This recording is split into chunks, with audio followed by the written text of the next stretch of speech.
بسم الله الرحمن الرحيم. السلام عليكم. اليوم راني جيت وجبت لكم هاد لي تيزان. اول تيزانه راح نبداو بها هي تيزانه لويزا او لا فيرفان اللي معروفه او المشروب الساخن للشتاء في كل الاوقات. لويزا هذه باش نحضروها لازم نحطوا الماء يغلي يسخن، وهو يسخن هذا الماء راح نهضر لكم على الفوائد تاعها.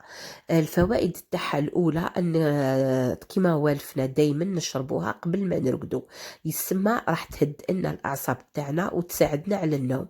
كيف تهدئ الاعصاب؟ انها تريح المعده، تساعد على الهضم، وكذلك تعتبر علاج للقولون العصبي، وتساعد على التخلص من الغازات الموجودة في القولون.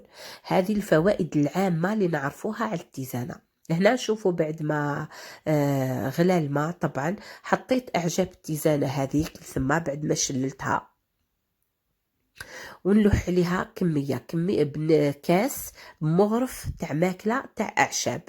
نحرك هكا مليح ونخليها مدة 3 دقائق حتى ل4 دقائق، وهذاك هذيك الأعشاب داخل الماء تطلق في المفعول نتاعها، ثم راح نرجعوا لها.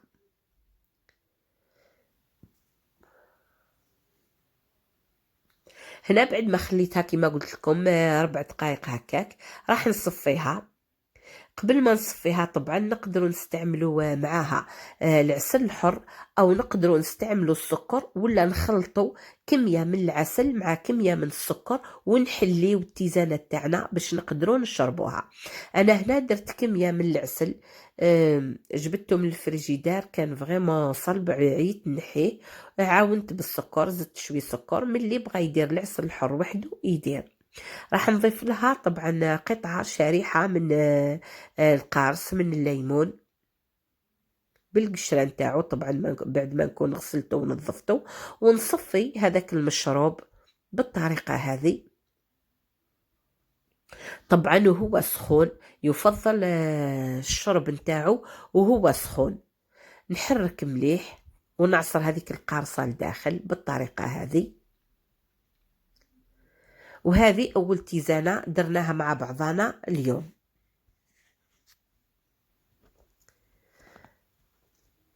ها هي ثاني تيزانة اليوم هي تيزانة البابونج.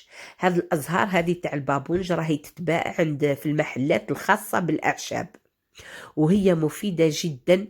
شوفوا بعد ما خليت الماء يغلي مليح، ها هو كي شوفوا الماء هز غلية مليحة.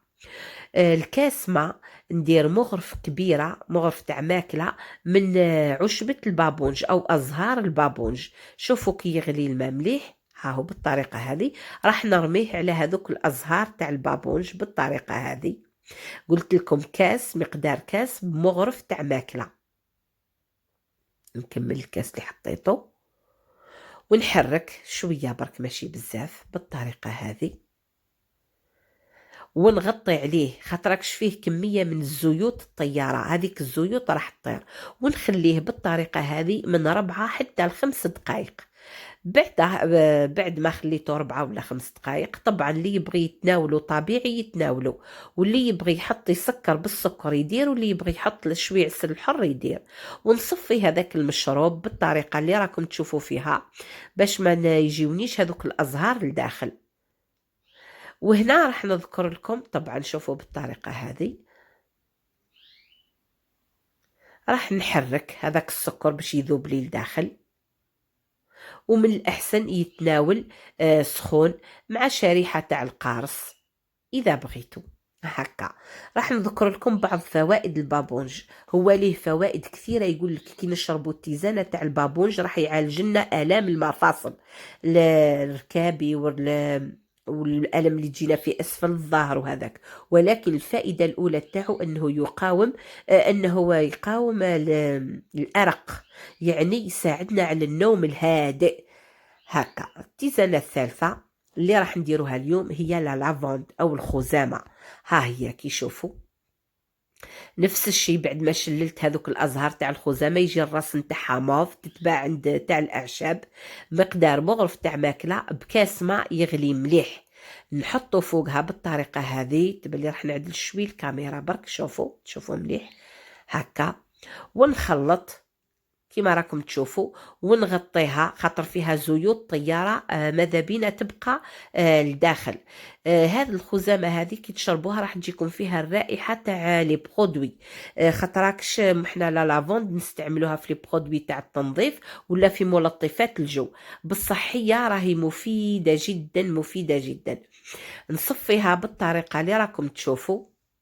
طبعا هنايا راح نحط ساع السكر هكا، واللي يبغي يدير العسل يدير العسل الحر. ها هو كي انا حطيت كميه من السكر، ونصفي هذيك لا لافوند رائحتها رائعه رائعه، راهي تفحفح في الكوزينه ما شاء الله.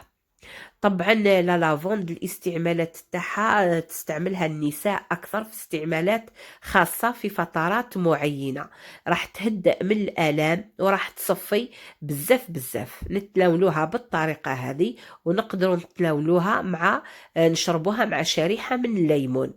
هكا نحركوا السكر يذوب، ومن الافضل كما قلت لكم نتناولوها سخونه. وها هي كي النتيجه النهائيه والرائحه نتاعها رائعه.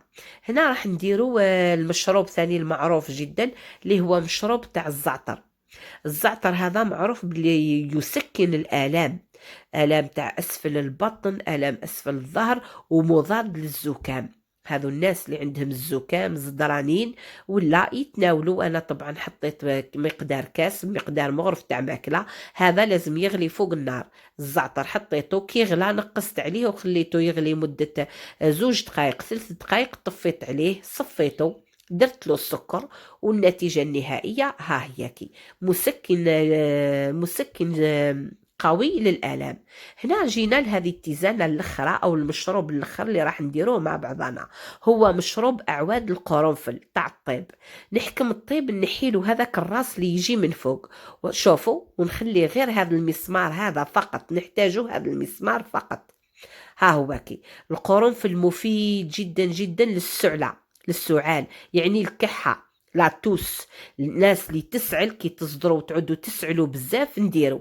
انا هنا درت 5، نقدروا نروحوا ل7، والولاد الصغار نديروا لهم 3 مسامير فقط، 3 حبات قرنفل راح تكفي. شوفوا الماء كيفاه يغلي عندي هنا مليح، راح نرميه فوق اعواد القرنفل.